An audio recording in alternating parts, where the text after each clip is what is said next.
Hello.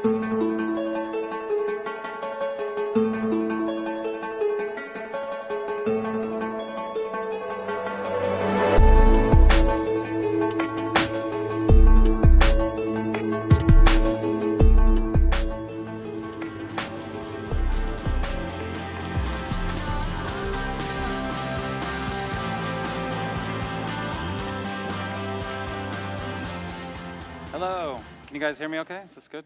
Janet Jackson microphone work? We're here today in the house that Deathmatch built here at QuakeCon.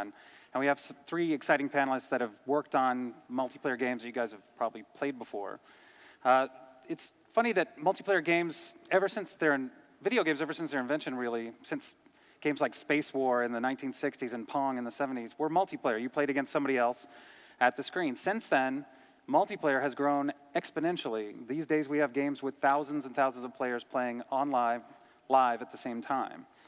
The industry has seen its own vocabulary grow. We have words like pwning and griefing and fragging, and a whole new appreciation for the term teabagging, which is brand new and very appreciated. But despite the fact that so many games have multiplayer isn't always a concept that works with every game. And when you do have multiplayer, you don't just need to have multiplayer. Now you need to have a community that revolves around your multiplayer. You want to have something that has your fans and your players coming back time after time to keep playing these games. So these three guys that are coming up on stage, we're going to talk about making multiplayer games that last, that have an impact, that have a community, and that you guys keep coming back to play time and time again. First, I'm going to introduce Max Hoberman. Max Hoberman is the president and creative director at Certain Affinity. Certain Affinity is sort of an unsung hero in the world of video games. They work on multiplayer on the Halo series, on Call of Duty. They've created their own games. They made Age of Booty and Crimson Alliance, the dungeon crawling RPG. But they are the guys who kind of do the tinkering behind the scenes. They're working on Halo 4. They're building the Forge system for that's coming out. So I'm going to bring Max Hoberman up on stage. Max, give him a nice round of applause.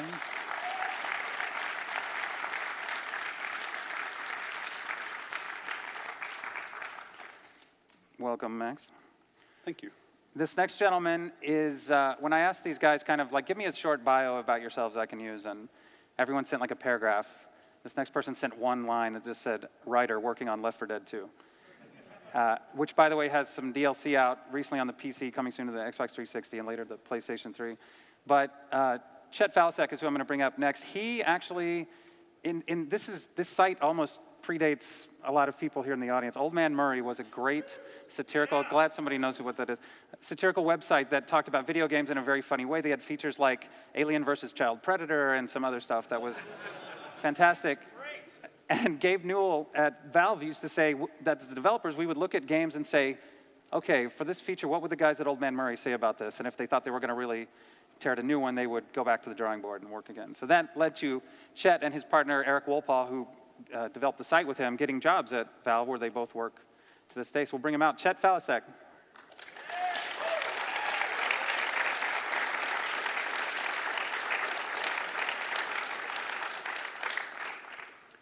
Welcome. Next, we have someone who had a brief moment in the sun yesterday when Pete introduced him. Marty Stratton has been with id for quite a while now, and before that he was id's producer at Activision, so he's been with them for, I believe it's over 12 years now. He can tell us if that's right or not when he comes up. He's worked on Quake Live, he worked on Rage's multiplayer, and he's also been responsible for bringing you guys QuakeCon for the last 10 years since he started working at id proper. So let's make him feel really welcome. Marty Stratton.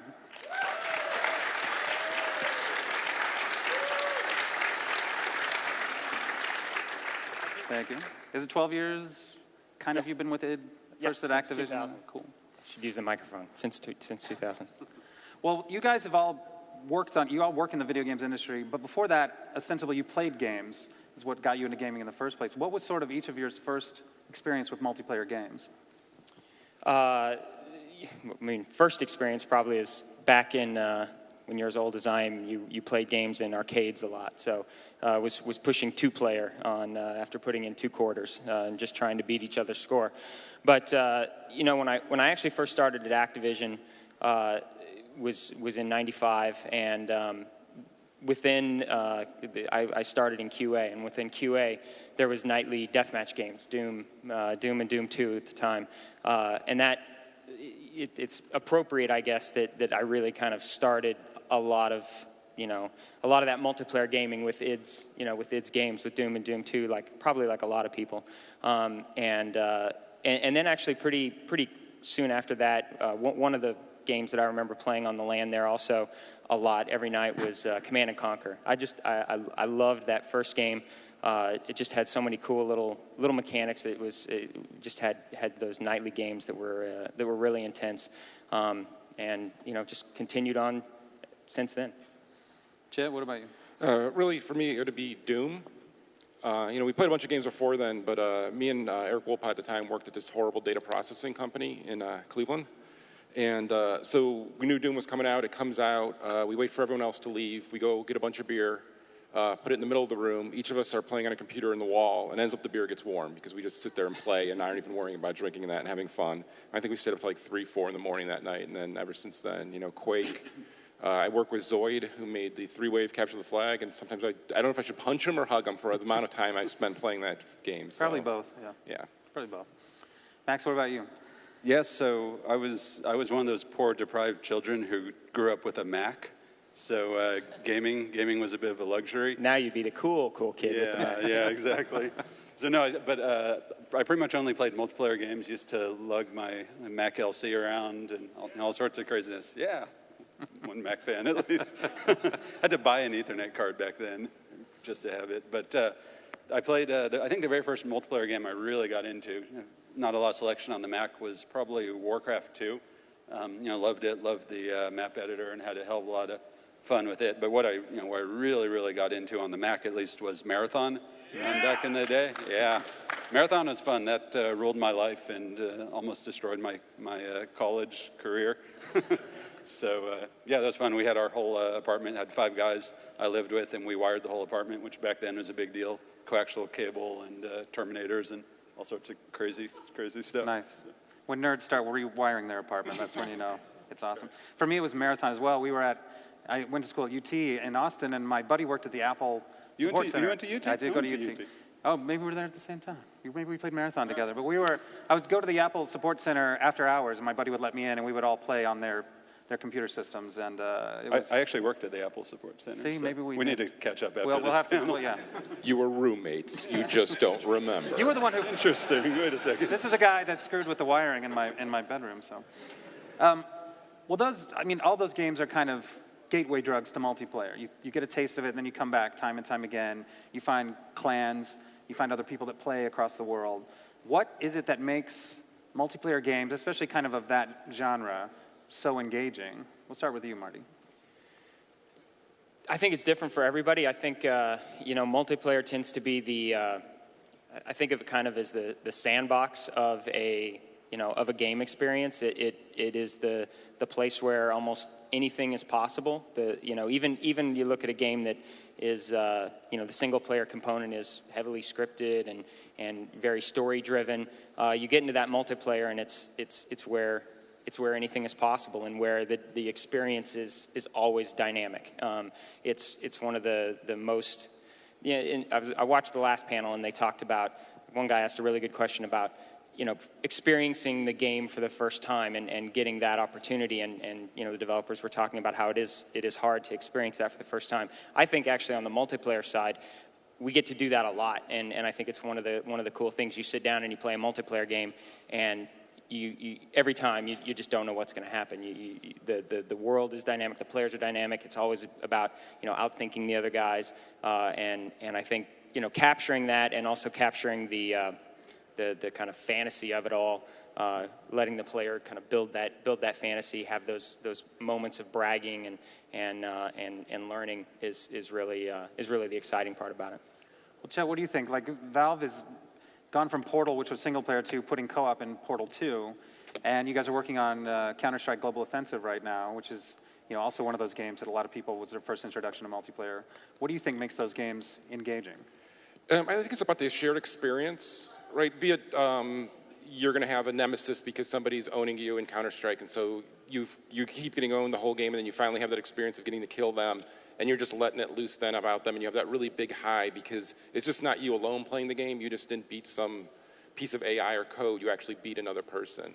But also we see it expanded out past that when you look at something like Left 4 Dead, which is about the co-op experience. Actually, more people play the co-op experience than play the competitive side. And they'll go back and they'll play the same campaigns over and over again, but they're playing it with different people. And if you jump on and quick match into a random map, random campaign, by the time you're at that end in the finale, you'll see people saying, like, no, we got to go back and get that guy. Like, you've become friends, you're going to work through together, and you're going to have that shared experience there. And, definitely in that series, we've had some great stories of, I think we've said this before, maybe, is there's a guy over in Iraq, or I think Afghanistan, and he would actually play with his wife, Left 4 Dead. Because and I kind of asked him, like, that's kind of weird, right? I mean, first of all, that you guys can connect and have a decent ping, but okay.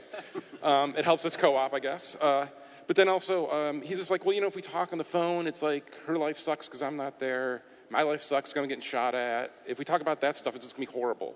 Now both their lives suck because zombies are eating them. So. Yeah, but they're having a shared experience together. They're working together. They're not talking about that, and they're just having this good time. And so that just really works there. That's pretty impressive.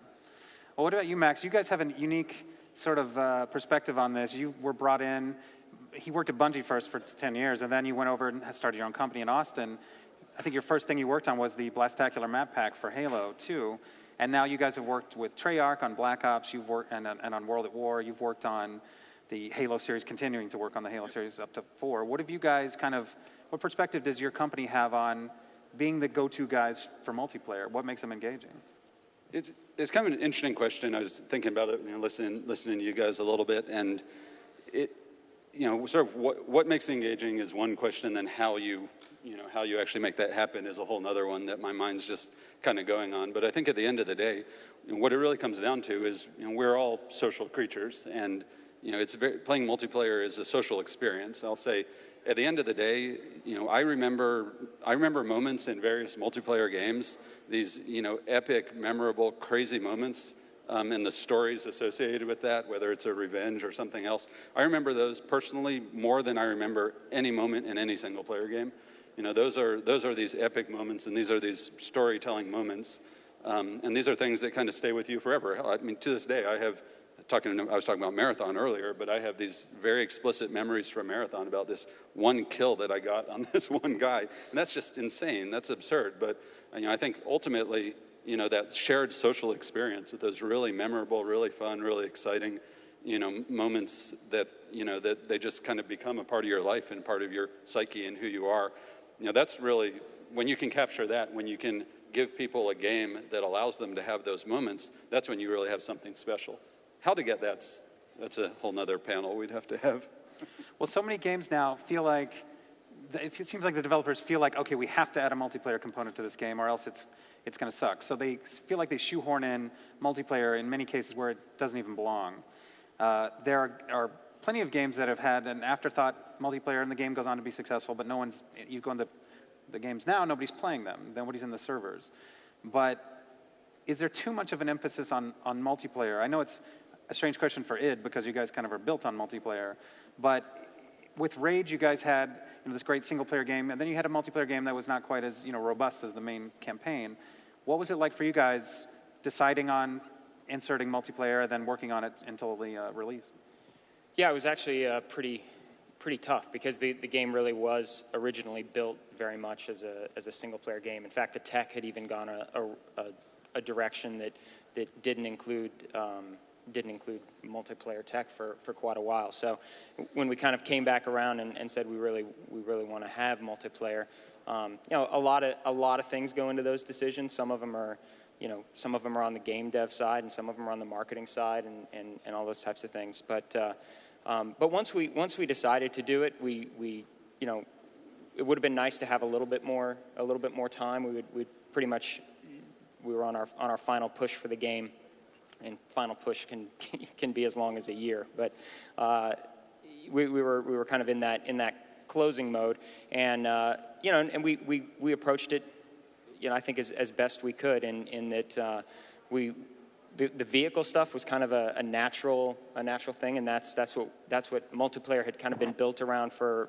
the most part, and we tried to capture those things that we talk about, being engaging. What what do you want to do with these vehicles outside of, driving around the wasteland? What kind of fun experiences can players have? How do we do as much as we can in the time we have?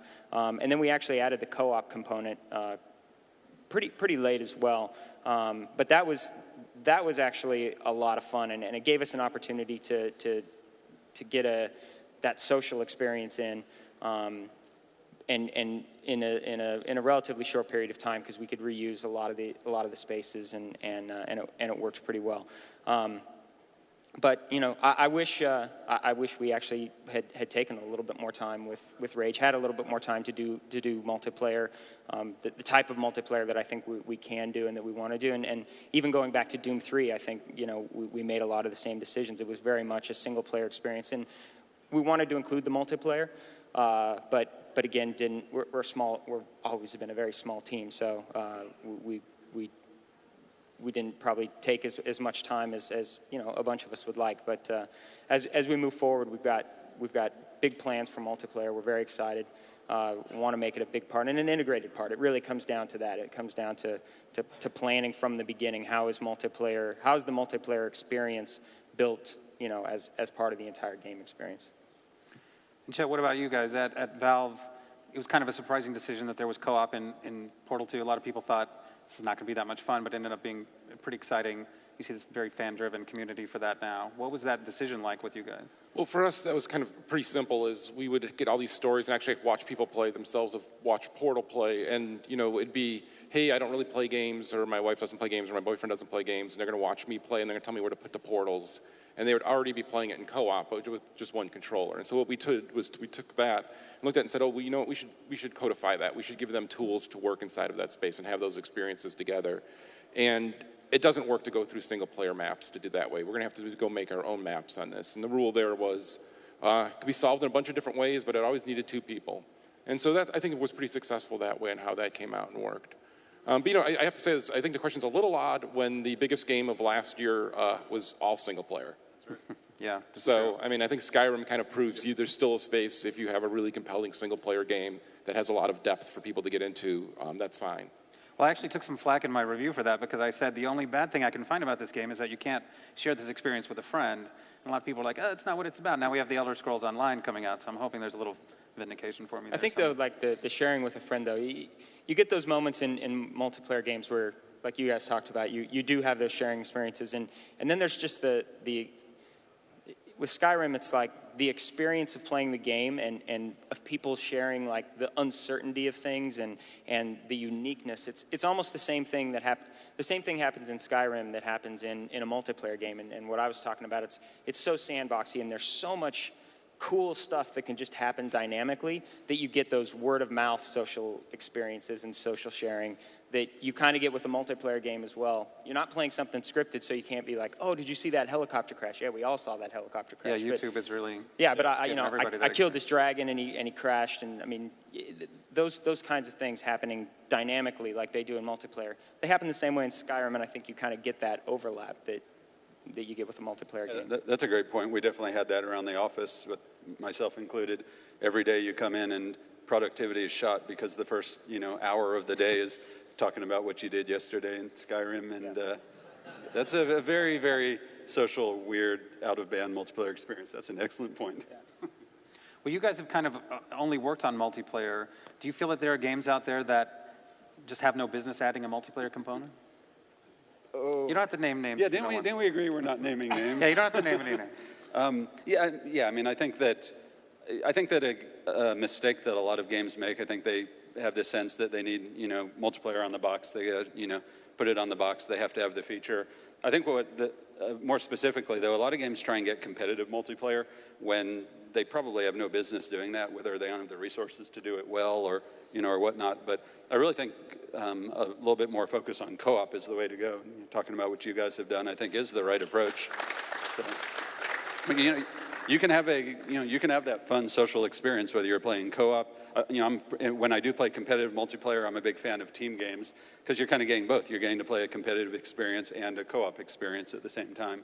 So yeah, I would just say you don't always have to have competitive multiplayer. Having competitive multiplayer these days is a huge investment. Clearly, you guys know that, and it's really, really hard. we've been pulled in a lot of times to help people with it because it is such a huge investment. But my basic philosophy is if you're going to do something, do it right. Yeah, well, that's a good philosophy. What are the biggest hurdles that you guys face as developers when you're working on the multiplayer experience? I'll start with you, Marty, because like Quake Live is multiplayer. That's what it lives and breathes on. What's it like? What's the biggest hurdle that you guys kind of had in the development process for that game? There's so many. The biggest, yes. I think, well, kind of tying it into what Max just said, resources is one thing. I think multiplayer is, depending on what you're trying to do, but if you're trying to do it right, it is developing an entire game kind of in and of itself.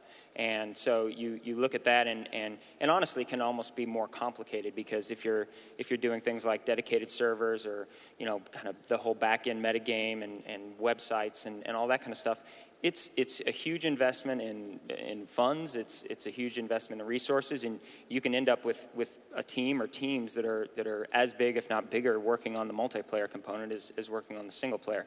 So I think just that level of understanding the scope and what you can accomplish is tricky. And honestly, we faced that on Quake Live. I think you know, we were really trying to do a bunch of things differently. We were trying to deliver a game. I'll simplify this. The biggest hurdle for us on that was understanding that we were doing software as a service as opposed to a game, which was something that, you know, we're a game developer, so we've done game after game after game. I mean, what you know, these guys have been able to do with building Steam and really capturing that service aspect of it, you know, we were doing for the first time with Quake Live, and we had our stumbles, you know, really re-engaging the community, figuring out new and cool ways to do that, and just so much that goes with being a service as opposed to just creating a game, launching it, and then watching it. I'd say we're still learning tons on that, and that probably continues to be the biggest hurdle.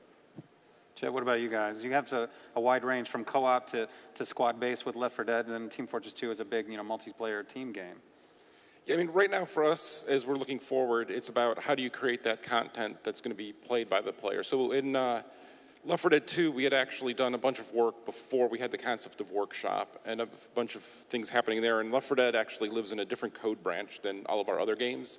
It's just the way it happened during its original development.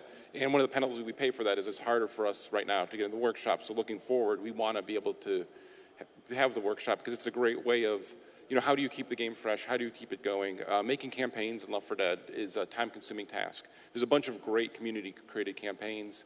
They're hard for people to discover. They're hard for people to download. We feature them, and then those will go up. But in general, it's not this easy experience where if we have the workshop set up for it, people will be able to easily exchange those maps. If we take the workshop further then and give people tools to create experiences for other players, they'll be able to do that then, and we'll be able to feed off of each other and kind of go down paths that they're interested in. Because a lot of this, as a multiplayer game, lasts for a while. You see a lot of where whatever we designed, people have kind of democratized their experience, and they've tuned it for what they want. They'll run the mods that they want, or they'll run the weird settings that they want, because that's the experience that they want. And the cool thing is they can, and it lasts, and there'll be a community that plays in a very specific way.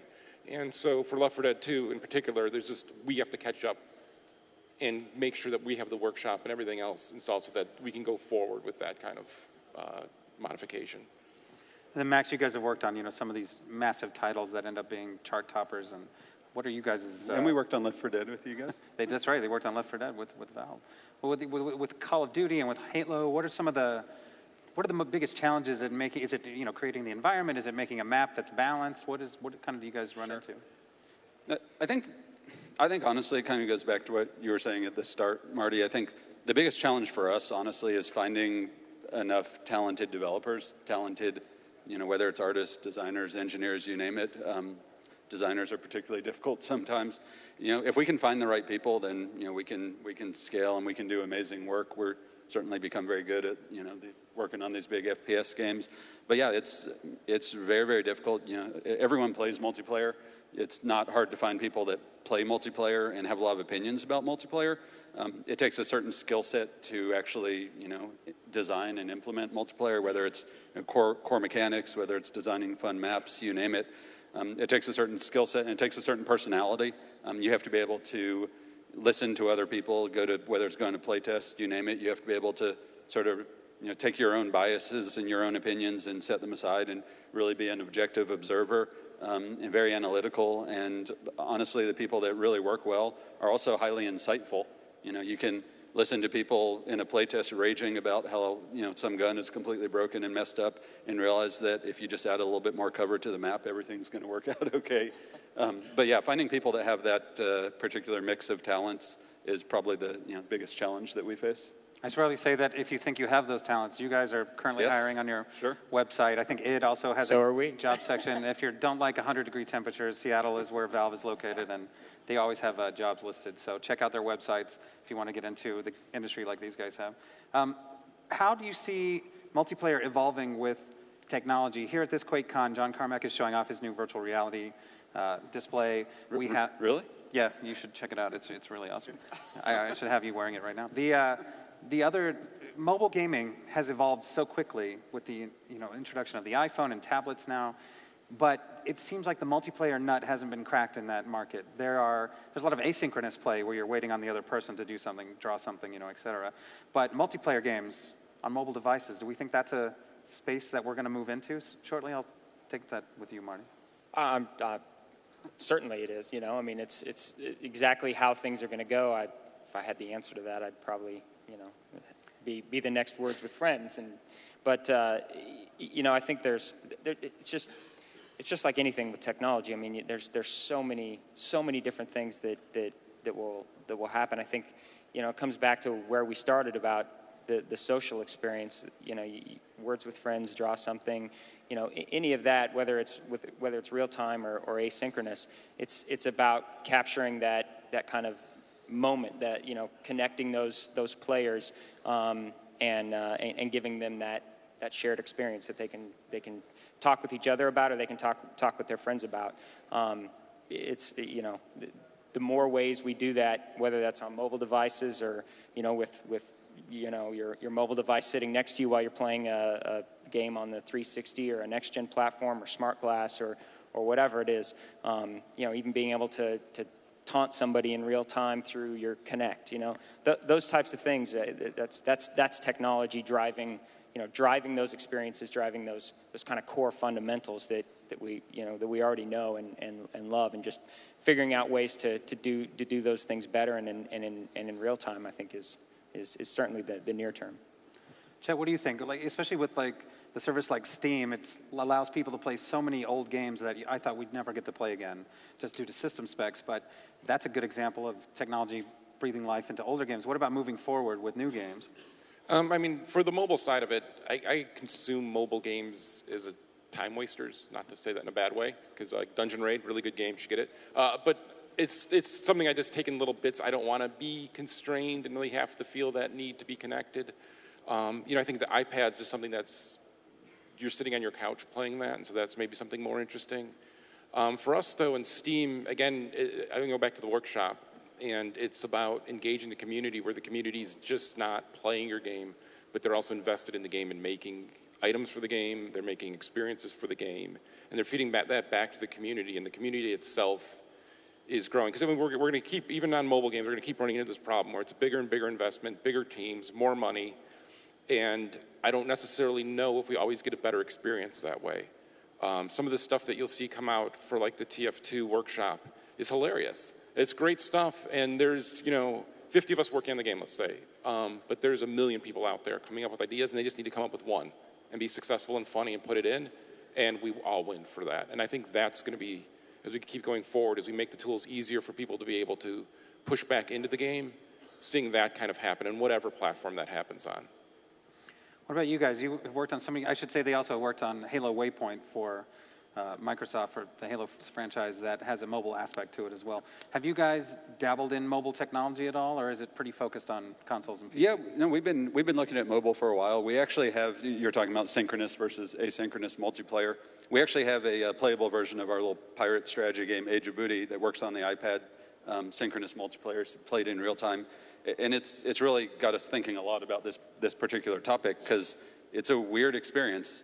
We're not quite sure what to do with it. In fact, people aren't using the device, this way. People are using the device to, these little bite-sized pieces, just a minute here, 30 seconds there, sometimes 5-minute block. And, you don't want to have to coordinate with your friends. So, I think the asynchronous stuff has really taken off as a result. But I think that the way that the technology gets used really dictates what type of games are going to come out of it. If everybody is soon using their iPad as a console and streaming over AirPlay to their TV, it's like, all right, well, then you can play a synchronous multiplayer game, because they're anticipating a longer engagement, and they're more patient probably than when they're riding on the bus or whatever it is. I think the format also enables some new experiences that you haven't really had. I'm a huge proponent and fan lately of what I don't know what you call it, but pass to play, where you're actually just passing a tablet or a phone or something around. I think you can do this in Draw to Race, or where everybody's kind of loading up their turn. It's kind of old school, and then you kind of watch it all unfold. That's not, how many people are passing their desktop PC around? That's kind of old school, where you used to have to get up and leave your chair and let someone else take a turn. Those are bad days, by the way. But passing around a tablet or something's not so bad. So I think as the devices get used in different ways, that new games and new styles of play will evolve. I think that's really cool. I'm really excited about that. As it relates to synchronous multiplayer, until people are willing, to sit down and really commit an extended period of time in a sort of immobile position in front of that device, I'm just not sure if synchronous multiplayer can take hold. Though I'd like it, because then we could release Age of Booty, which would be awesome. Chet, I think it was you that was mentioning when players start to democratize a game and they make it their own. There's a panel on modding here tomorrow at QuakeCon. How important do you think modding has become to the community? You have stories, amazing stories like the DayZ mod, which has seen Bohemia's sales of Arma 2 just rocket through the roof, which I'm sure they're very happy about. But it came from just an employee doing it in his spare time, and now it's kind of a phenomenon. And you guys with the Steam Workshop, how do you feel about the whole modding community at large? Oh, it's a great thing. And actually, there's a panel in 2 hours here about it's kind of the same thing, with some really, really intelligent people on that panel. Is this the Carmack, or is this? That's the other one I'm in. Yeah, we're not supposed to talk about But no, so yeah, that's a really cool thing. We opened the Dota store, opened with 80% of the items made in that was already made by the community. And so that's just this really great thing of the community being able to, they're actually profiting from that, right? Because they're actually making money off of that. And so their time investment isn't just the joy of seeing someone else play it, but they also get rewarded for doing that. And kind of tying that whole system in, where people make stuff for games that takes a lot of time. That's a lot of free time. Sometimes I'm just amazed if, I wish I had that much free time to make that cool thing you just made. Thanks for making it. But dear God, do you have a job? How do you have this much free time? But so knowing that they put this investment in there and giving them some way to get rewarded for that investment, I think is really important. And it's, if you want to keep seeing this go and keep tying in and letting them have this different experience where they play their games the way they want to, I think that's going to be the future. Marty, what about you? id and Bethesda also have really embraced the mod community. We've seen Doom mods and Quake mods for years. How do you guys feel about it as a dev team? And do you guys kind of carve out particular attention to that? Do you visit it once a week? Do you check up on the communities? How do you stay on top of the modding community? Yeah, well, it kind of depends on the game you're talking about. The mod community back all the way from Doom all the way through Quake 3 and Quake Live even. We've taken, I don't even know at this point, 100 maps from the community for Quake Live, paid those map authors, and it's a little bit different than the way Steam works. Getting to that type of point would be nice. I think the workshop stuff is really cool to basically give people that level of an outlet and make it that flexible is certainly the best way to do it. But even the way we've done it on Quake Live, where we've gone out and contacted authors of just the top maps, really allowed the community to tell us, hey, we want this map in Quake Live, and then we pay them a reasonable payment for their work and try to incorporate it.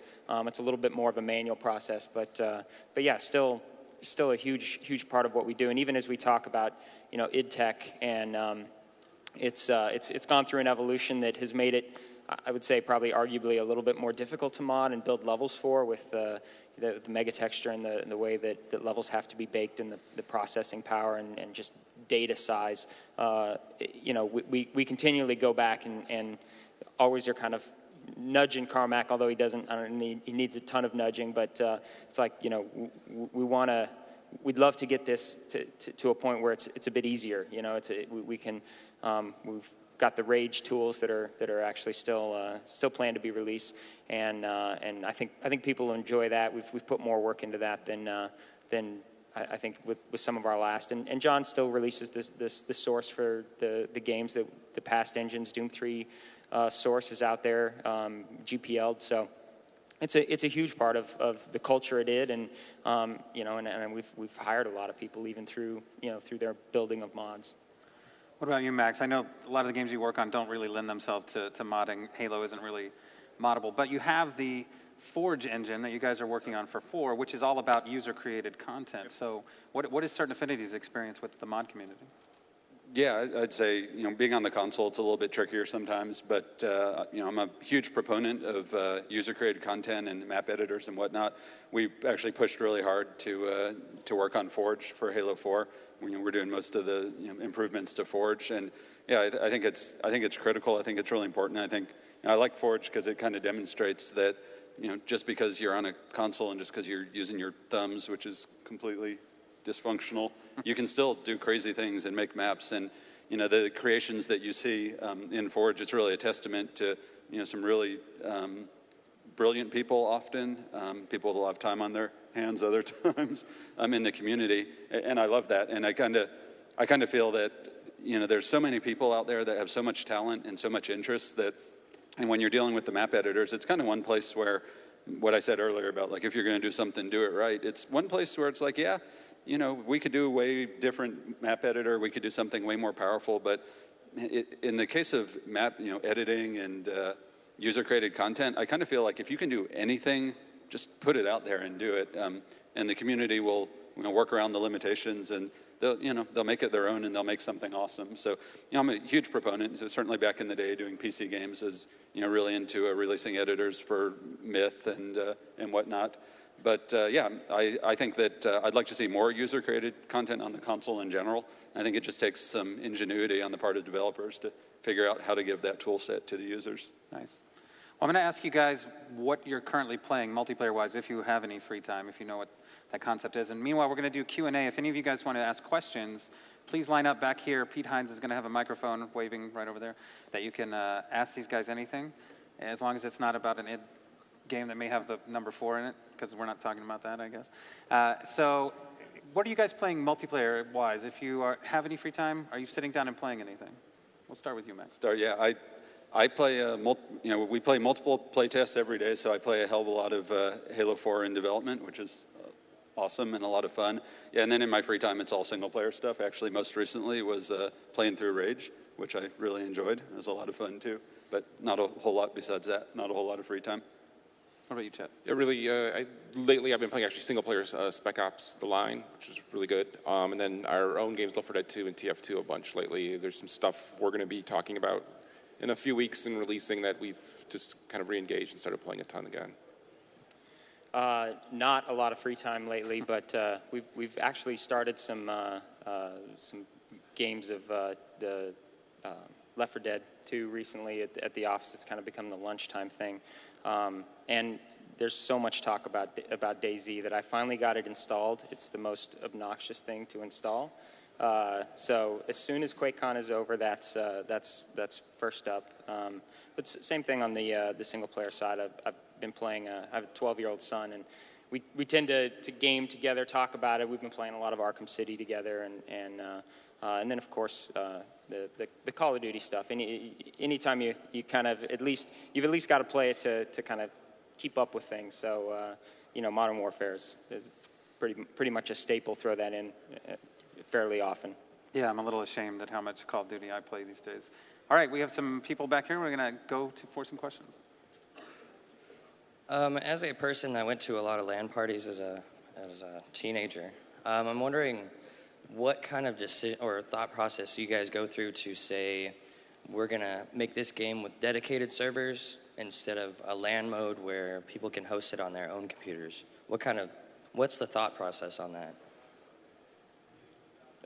To an extent, it's a financial decision, honestly, because dedicated servers, I mean, if you put it in the hands of the community to run dedicated servers, then obviously not. Anymore, dedicated servers and working with game server providers, having the company host those dedicated servers, it can be a pretty big financial commitment. It's obviously a better experience. I'm all for having both, honestly, having a dedicated server option that allows people to really have what I think is the best experience, and whether that's through a ranked type of system or just letting them host their own, plus have a fallback kind of path that allows people to use a listen server. I was actually really. I like a lot the way we've done the dedicated server stuff in Quake Live.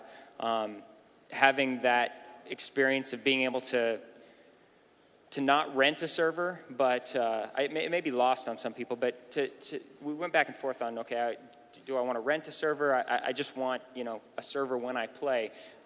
So that's kind of how we went through the evolution of spinning up a server just for my game, and then that goes back into the pool of servers, and you can charge somebody a lot less for that type of experience.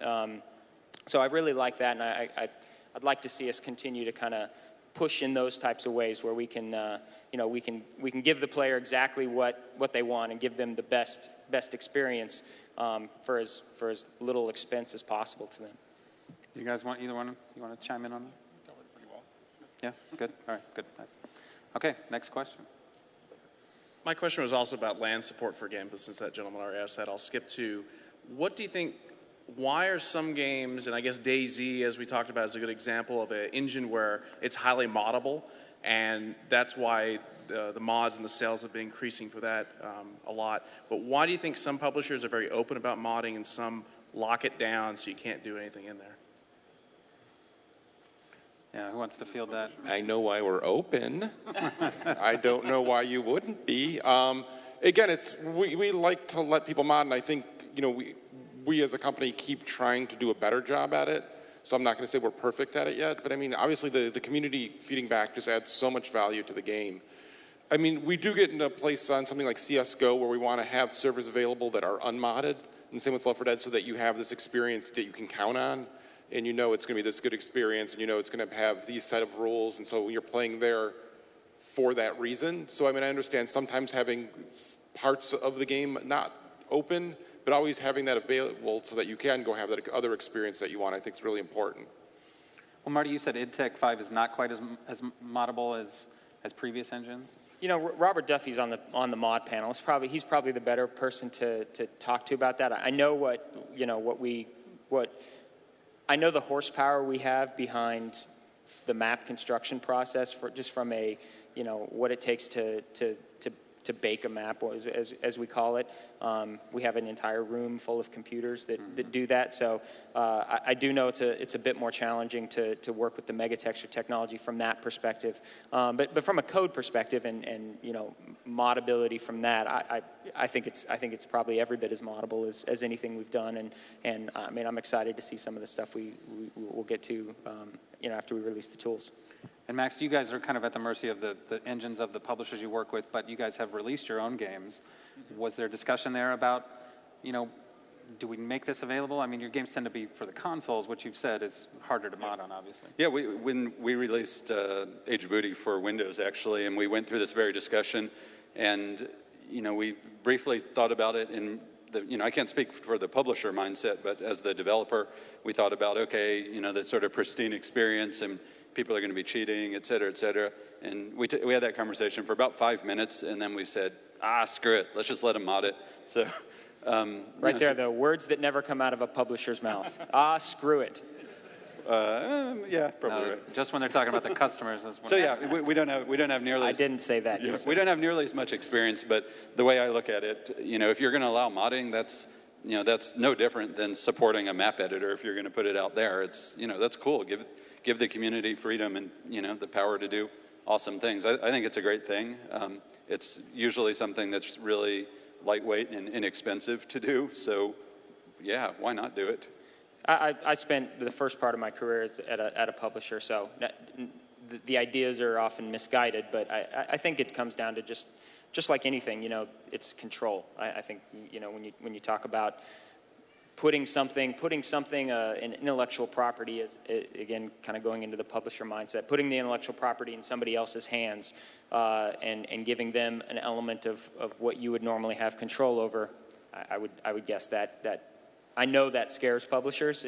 Like I said, I think it's totally misguided, but just to put that cap on for a second. But it's so much fun. I mean, we have things like Gary's Mod and now the Source Filmmaker, where you get to see the heavy and coach arm wrestling and all the what ifs you have. Yeah, and I think most publishers have gotten over that idea. I mean, I maybe somebody has an example of a publisher that's locked something down and not allowed it. I think most of the time it's more just they're not thinking far enough ahead or not, they don't have the foresight really, and don't make it an initiative so much as it's not really them shutting it down so much. Yeah. I mean, in the case of Arma 2, you see it's just really serving to sell more copies of the game. So. Absolutely. I mean, the number of people playing that versus the number of people that bought Arma 2, All right, we have time for one more question. We'll go right here. This also goes into LAN parties. So with regards to the multiplayer games that stand out most to me, they have always been at a LAN. I actually mostly play single-player games at home. But the LAN games I've noticed have been harder and harder to support over the years. Just recently I was hosting a LAN party routinely in the middle of Alabama. The only place that was even affordable to host it for a small 24-man LAN had absolutely no internet whatsoever. And a lot of games are making it so patching, which again ties into mods, what's compatible with this, is completely online. You have the authentication, and I understand that a lot of this is a necessity of the publishers, and also 300 patches, mostly for hats for Team Fortress. But is the days of offline patching over, or will we ever be able to get a game going in an isolated environment? Yeah, it's a really good question, especially when Diablo 3 came out with this DRM that required you to be online, and it angered a lot of people. You see, especially that guy right there. So, what are you guys' thoughts on that? Especially when we're here at the biggest LAN party in North America, maybe even the world. I'm not sure if it's eclipsed the world yet, but QuakeCon's built around a LAN party. Games are getting harder to support in the LAN environment. Do you guys discuss that when you're developing a multiplayer game? We'll start with you, Mark. Honestly, not as much. I think we're far more geared towards people having connectivity when it comes to playing the online game. Like I said, I mean, I think it's important to have that kind of, I guess what I would call a fallback path to be able to set up a LAN and run a game behind, well, just on your own network. But it's tough. I mean, even with QuakeCon, Todd mentioned it yesterday during the keynote, we have 10 times more bandwidth than we had 2 years ago, twice as much as we had last year. We have two fiber drops coming in from AT&T. It was a necessity. There were so many people playing Steam games, wanting to download Steam games, with even just with us, the way we'd set up Quake Live. It was just a necessity to bring in bandwidth. And so unfortunately, the solution, at least for QuakeCon and for for a lot of our stuff, is connectivity and getting the bandwidth. Yeah, I think that the bigger problem there is that they didn't have connectivity. I mean, we're going to a place where there's more and more connectivity, not less. There's maybe a tension right now where not every place has that, but I mean, I think that's the future, right, where you're always connected and you're always able to download. Because the benefit of that, I still have my Doom 2 patch disc that they mailed me. That sucked. There was no way that was a good thing. It was much better just to be able to start up my game and go, oh, it's going to take a second, we're going to patch up. So I think it's really going to be about where you're always connected, and if you're not connected, you are out in the middle of nowhere. And I think the benefits, that, just like Chet was saying, I mean, the benefits on that just far outweigh the negatives. I mean, just that level of service and support and ease of use the connection gives you is I think it just far outweighs any negatives there. And just one quick thing on that is, so the ease to update lets developers be more risky, because they can try things knowing that they can go and fix them if there's an issue. It's not just about bugs, but it's also about risk. So having that online connectivity so they can do updates easier, correct mistakes, like, oh my God, I can't believe we let this out there. We tried this and it didn't work, so let's roll it back or let's fix it. Trading that off so that, losing that ability for developers to be risky would be a really bad thing. What do you think, Max? Like Halo 2, I remember going to parties where we just all had to lug our Xboxes to one guy's house and you had Ethernet cable everywhere to system link together. What do you guys think about having it LAN accessible and then the whole DRM online issue? Yeah, I don't have the strongest opinions about the DRM online issue. I haven't really been close to the decision making about that sort of thing, and decision making about whether or not to support like system link and those sorts of things. It's been a long time since Halo 2, Halo 3 days. But I will say, talking about Halo 2 reminds me about something that I think is really important.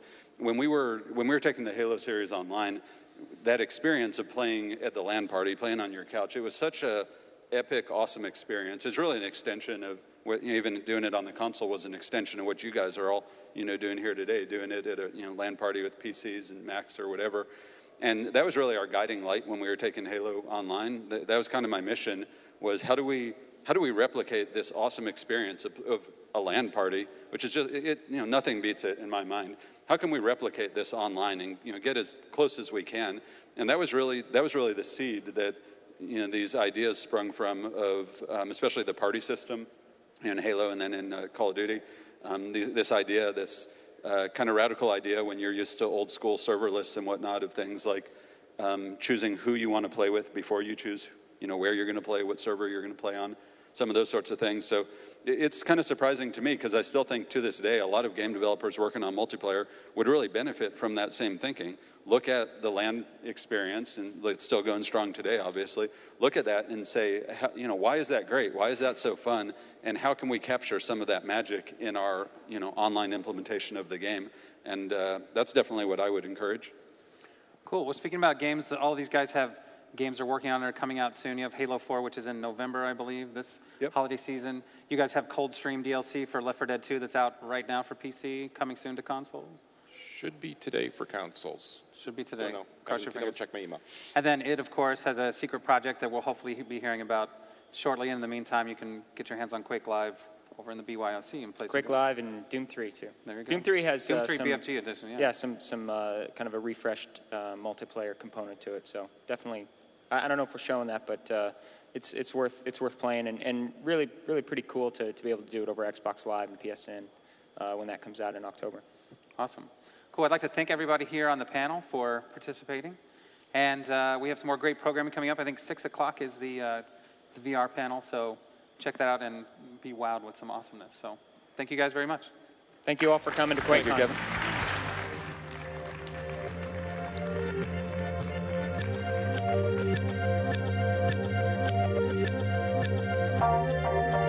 Thank you.